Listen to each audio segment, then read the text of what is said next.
All right. So I'm Greg Wren, and we've been doing a lot of these kind of explainer films, and today we're doing some more interviews, and this is a good example to talk about how we light these. So we've done 100 of these things, and we kind of got it down to a science, but we've made a change this week. We're kind of experimenting with a new light, and that's a Diva-Lite by Kino Flo.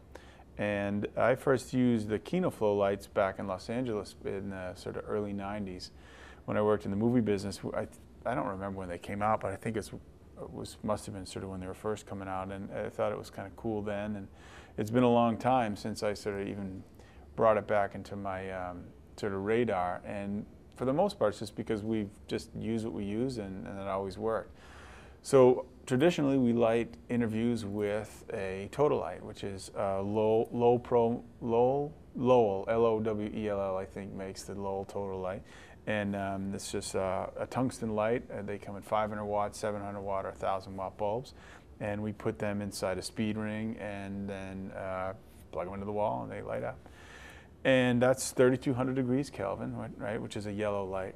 And the other day we were doing a shoot, and we wanted to shoot with some mixed light, which means the outside light as well as what we would have used normally, a hot light. And the hot light is 3,200 degrees, which is yellow, and the sun is 5,200 degrees. So that's why the sky is blue, 5,200 degrees. And the Kelvin scale is blue, and the lower the number, the more yellow it gets. Anyways, we wanted to do some mixed light stuff, so I thought, wow, geez, let's get a light that has a bluer tone, 5,200 degrees. And I remembered, you know, hey, we could use a Kino Flo. So we went to our local rental house, which for us is high output here in Boston, and rented 2 Diva-Lites from Kino Flo. And the nice thing about the Diva-Lite is you can put fluorescent bulb that is color daylight balanced, or fluorescent that is tungsten balanced. And the problem with fluorescents normally is that they flicker, right? But these have a ballast that you know, uses some kind of magic pixie dust that gets rid of the flicker. Anyways, I wanted to do this quick explainer about the differences between the Kino Flo, which is lighting me now, and a tungsten light, which is to my right.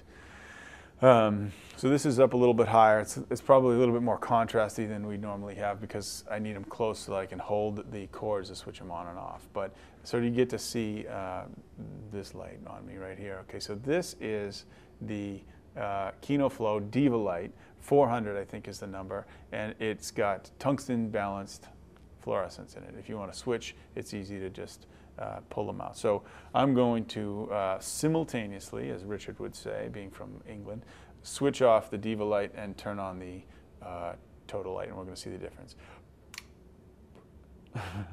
Okay, so I don't know if the exposure is, it's probably off. I'm looking at the monitor here, and it looks a little bit lighter. And the light is probably too far here, so there's a darker shadow value. But this is a tungsten light. So the tungsten light, the Tota, okay, is got a 750 watt bulb, and it is inside a giant softbox.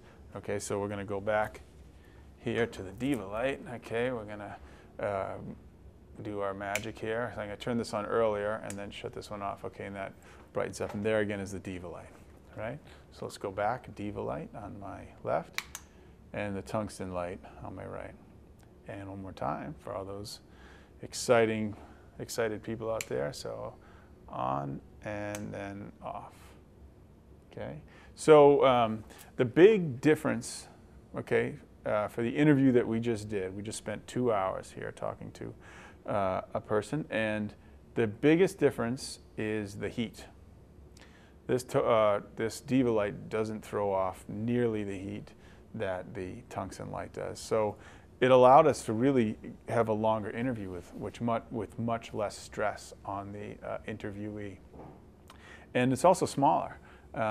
This is half of the size of this softbox. Richard, why don't you zoom out? Okay, so Richard's going to zoom out. I'm going to turn on this Tota-light. So we're going to zoom out here.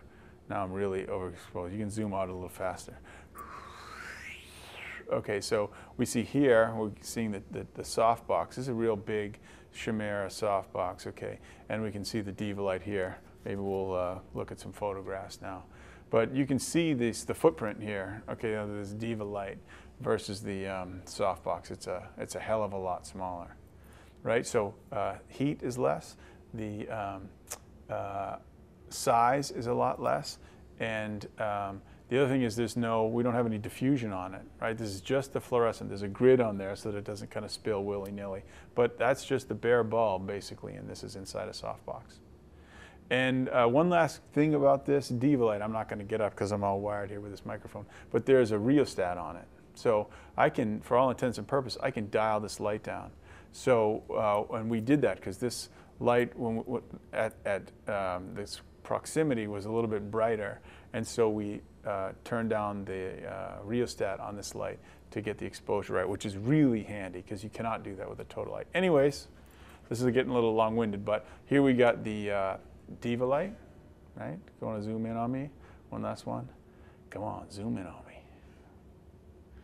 This is getting a little long. All right, you don't have to be artful, really zoom, push right in there. There you go, okay, great. So, Diva-Lite, okay, and tungsten light.